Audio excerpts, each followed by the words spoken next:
নমস্কার বন্ধুরা, পুপুর রান্নাঘরে তোমাদের সবাইকে স্বাগত। হাজির হয়ে গেছি খুবই সুস্বাদু, খুবই মুখরোচক একটি রেসিপি নিয়ে, সোয়াবিনের কাটলেট।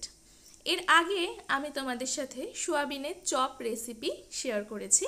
যারা দেখোনি, আমি ভিডিওর শেষে সেই ভিডিওটা দিয়ে দেব, দেখে নিতে পারো। তো বাড়িতেই কিভাবে খুব সহজে এই সোয়াবিনের কাটলেট তৈরি করে নেওয়া যায় সেটাই আজকে আমি তোমাদের সাথে শেয়ার করব। খুব বেশি কিছু উপকরণ একেবারেই লাগে না, খুব কমই উপকরণে খুব সহজেই কিন্তু এই কাটলেট যে কেউ বানিয়ে ফেলতে পারবে। খেতে কিন্তু ভীষণই মুখরোচক ও সুস্বাদু হয়। তাহলে দেখে নেওয়া যাক আমার আজকের রেসিপি সোয়াবিনের কাটলেট। সোয়াবিনের কাটলেট বানাতে এখানে আমি একটি পাত্র গ্যাসে বসিয়ে তাতে জল গরম করে দুমুঠো সোয়াবিন দিয়ে দিচ্ছি। এখানে আমি 150 গ্রাম সোয়াবিনের ব্যবহার করছি। সামান্য পরিমাণে একটু লবণ দিয়ে 5 মিনিট সময় ধরে সোয়াবিনটা আমি সেদ্ধ করে নেব। এখানে আমি দুটো সেদ্ধ আলু নিয়ে নিয়েছি।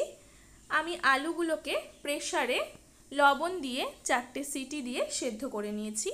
আলু কিন্তু অবশ্যই প্রেসারে সেদ্ধ করবে, তাহলে আলুর খোসাও খুব সহজে ছাড়ানো যাবে এবং আলুটা খুব সুন্দর সেদ্ধ হবে।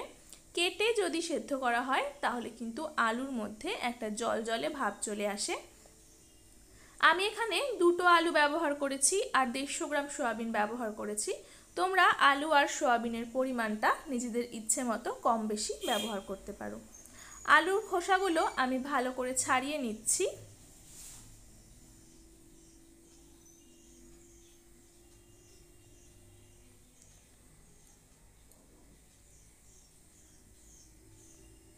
লবণ দিয়ে আলু সেদ্ধ করার জন্য কিন্তু আলুর খোসাগুলো খুব সহজেই ছাড়িয়ে নেওয়া গেল। আলু এখানে আমার ছাড়িয়ে নেওয়া হয়ে গেছে। অপরদিকে সোয়াবিন সেদ্ধ হয়ে গেছে, আমি একটি স্ট্রেনারে জল ঝরিয়ে নিয়েছি। এরপর আমি সোয়াবিনগুলোকে একটি গ্রাইন্ডারে দিয়ে পেস্ট করে নেব। জলের ব্যবহার কিন্তু এখানে করব না। সোয়াবিন সেদ্ধ করে সেই শুকনো সোয়াবিনটাকেই কিন্তু আমি গ্রাইন্ডারে গ্রাইন্ড করে নিয়েছি। এখানে সোয়াবিনের পেস্টটা একটি বাটিতে তুলে নিয়েছি। এরকম কিন্তু হবে, একদমই কিন্তু জল জলে হবে না। এরপর আমাদের কিছু সবজি লাগছে, যেমন লাগছে এখানে আমি কড়াইতে 2 টেবিল চামচ সর্ষের তেল দিয়ে দিয়েছি। এখানে নিয়ে নিয়েছি একটা বড় সাইজের পেঁয়াজ কুচি, কাঁচা লঙ্কা কুচি নিয়েছি 8 থেকে 9টা, রসুন কুচি নিয়েছি 8-9 কোয়া রসুনের কুচি করে নিয়েছি। এরপর তেল গরম হয়ে গেলে তেলের মধ্যে পেঁয়াজ কুচি, রসুন কুচি, লঙ্কা কুচি দিয়ে মিনিট 2 সময় ধরে ভালো করে নাড়াচাড়া করে নিতে হবে। একটু ভালো করে ভাজা ভাজা হয়ে গেলে তারপর আমি বাকি রান্নাটা করব।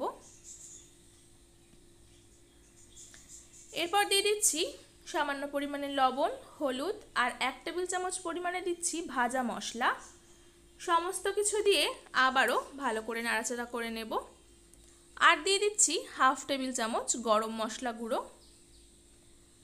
গ্যাসের ফ্লেমটি লো টু মিডিয়ামে রেখে ভালো করে সমস্ত কিছু মশলার সাথে কষিয়ে নিচ্ছি। এরপর যে গ্রেট করে সোয়াবিনগুলো রেখেছিলাম সেগুলো দিয়ে ভালো করে সমস্ত কিছুর সাথে মিশিয়ে নিতে হবে।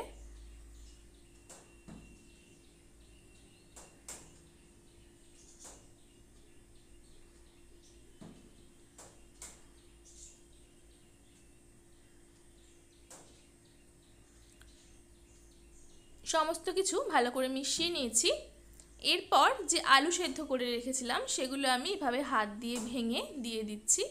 এই কাজটা কিন্তু স্ম্যাশারের সাহায্যেও করা যেতে পারে। আগে আলুটাকে স্ম্যাশারের সাহায্যে ভালো করে স্ম্যাশ করেও দিতে পারো, অথবা গ্রেটারের সাহায্যে গ্রেট করেও দিতে পারো। তবে আমার কাছে হাত দিয়ে দেওয়াটা বেশি সহজ মনে হলো, তাই আমি হাত দিয়েই ভেঙে দিলাম। আলুটা দিয়েও সমস্ত কিছুর সাথে ভালো করে মিশিয়ে মিনিট 2-3 সময় ধরে পুরটাকে ভালো করে কষিয়ে নিতে হবে। গ্যাসের ফ্লেমটা এ পর্যায়ে লোতেই থাকবে। এরপর একটি প্লেটে ঢেলে আমি ঠান্ডা করতে দিয়েছি। পুরটা সম্পূর্ণ ঠান্ডা হয়ে যাওয়ার পরেই কিন্তু আমি চপগুলো তৈরি করব। অপরদিকে একটি বাটিতে আমি একটি ডিম ফাটিয়ে নিচ্ছি। আমি এখানে একটা ডিমের ব্যবহার করেছি। সোয়াবিনের পরিমাণ বেশি হলে কিন্তু ডিমের পরিমাণও বেড়ে যাবে। ডিমটা ভালো করে ফেটিয়ে নিচ্ছি। সামান্য পরিমাণে একটু লবণ দিয়ে দেব, হলুদ দিচ্ছি না। যদি মনে হয় তাহলে সামান্য পরিমাণে একটু হলুদ দেওয়া যেতে পারে। তারপর দিয়ে দেব 2 টেবিল চামচ কর্নফ্লাওয়ার। কর্নফ্লাওয়ারের পরিবর্তে চালের গুঁড়ো ব্যবহার করা যেতে পারে। কর্নফ্লাওয়ার দিয়ে ভালো করে আবারও ডিমটা ফেটিয়ে নিতে হবে, যাতে কোনো লাম্পস বা দানা না থাকে। আমি এখানে খুব ভালো করে ডিমটা কর্নফ্লাওয়ারের সাথে মিশিয়ে নিচ্ছি।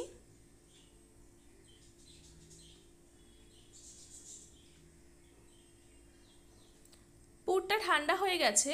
আমি 1 মুঠো চিনেবাদাম ভেজে রেখেছিলাম, সেটা একটু সামান্য পরিমাণে গুঁড়ো করে দিয়ে দিচ্ছি। আধ ভাঙা করে বাদামগুলো আমি দিচ্ছি। 2 টেবিল চামচ দিয়ে দিচ্ছি ব্রেড ক্রাম্বস। আমি এখানে কেনা ব্রেড ক্রাম্বস ব্যবহার করেছি, তোমরা বাড়িতে তৈরি করেও কিন্তু ব্যবহার করতে পারো। সমস্ত কিছু ভালো করে মেখে নিয়েছি। এরপর এইভাবে কাটলেটের আকারে এগুলোকে তৈরি করে নেব। এই রকম মুঠো করে এই রকমভাবে চেপে চেপে কাটলেটের শেপ দিয়ে নিতে হবে।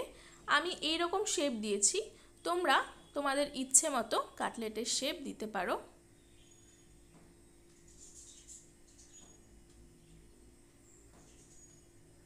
এই কাজটা কিন্তু অবশ্যই পুরটা ঠান্ডা হওয়ার পরেই করবে, না হলে কিন্তু হাতে গরম লেগে যাবে। ভালো করে এভাবে চেপে চেপে কাটলেটের শেপে গড়ে নিতে হবে।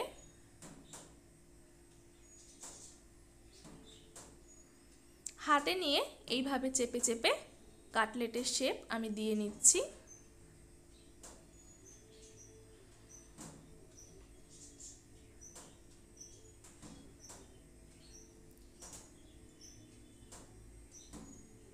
এইভাবে আমার আরেকটি কাটলেটও তৈরি করে নেওয়া হয়ে গেল।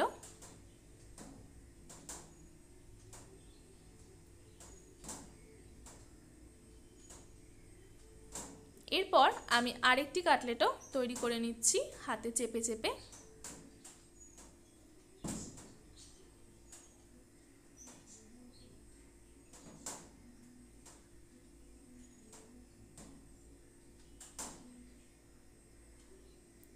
এরপর ডিমের যে গোলাটা নিয়েছিলাম তার মধ্যে ডুবিয়ে দিচ্ছি প্রথমে,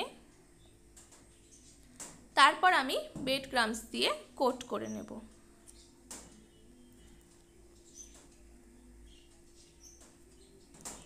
ভালো করে চেপে চেপে ব্রেড ক্রাম্বস দিয়ে কোট করে নিতে হবে।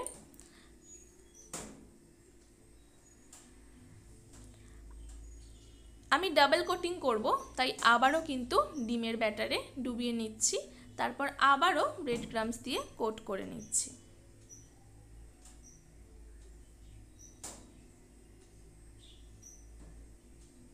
ডাবল কোটিং করার জন্য কিন্তু এই কাটলেটটা খেতেও ভীষণই সুস্বাদু হবে এবং কোটিংটাও কিন্তু খুব সুন্দর হবে।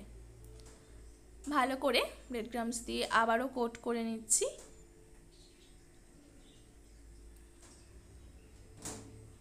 এভাবে বাকি কাটলেটগুলোকেও আমি একইভাবে প্রথমে ডিমের গোলায় ডুবিয়ে তারপর ব্রেড ক্রাম্বসে দেব, তারপর আবারও ডিমের গোলায় ডুবিয়ে ব্রেড ক্রাম্বস দিয়ে কোট করে আমি ভেজে নেব।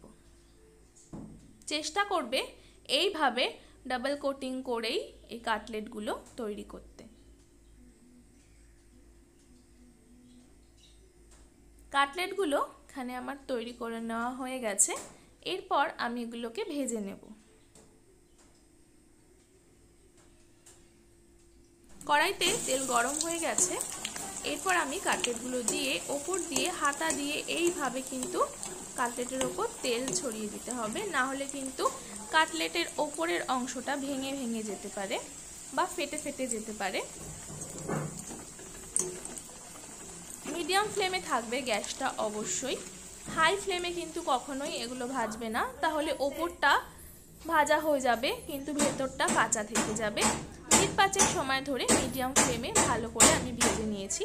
তৈরি হয়ে গেছে আমাদের আজকের রেসিপি সোয়াবিনের কাটলেট। খুবই মুচমুচে, খুবই মুখরোচক, খুবই সুস্বাদু তৈরি হয়েছে। বাড়িতে একবার অবশ্যই এই রেসিপিটা ট্রাই করো। কেমন লাগলো সেটা কমেন্টে আমার সাথে কিন্তু শেয়ার করবে। আমার চ্যানেলে নতুন বন্ধু হয়ে থাকলে চ্যানেলটা সাবস্ক্রাইব করে নেওয়ার অনুরোধ রইল। পাশে থাকা বেল আইকনটি অবশ্যই প্রেস করে দেবে। যারা আমার চ্যানেলটা সাবস্ক্রাইব করে আমার পাশে আছো তাদেরকে অসংখ্য ধন্যবাদ। যারা আজকে আমার চ্যানেলে নতুন এসেছো তাদের অনুরোধ করছি আমার চ্যানেলটা সাবস্ক্রাইব করে নেওয়ার জন্য। ভিডিওটা ভালো লাগলে বন্ধু ও পরিবারের সাথে অবশ্যই শেয়ার করে দিও। হাজির হয়ে যাব আবারও নতুন কোনো রেসিপি নিয়ে। ততক্ষণ পর্যন্ত সকলেই খুব ভালো থাকো, সুস্থ থাকো। আজ বিদায় নিচ্ছি, ধন্যবাদ।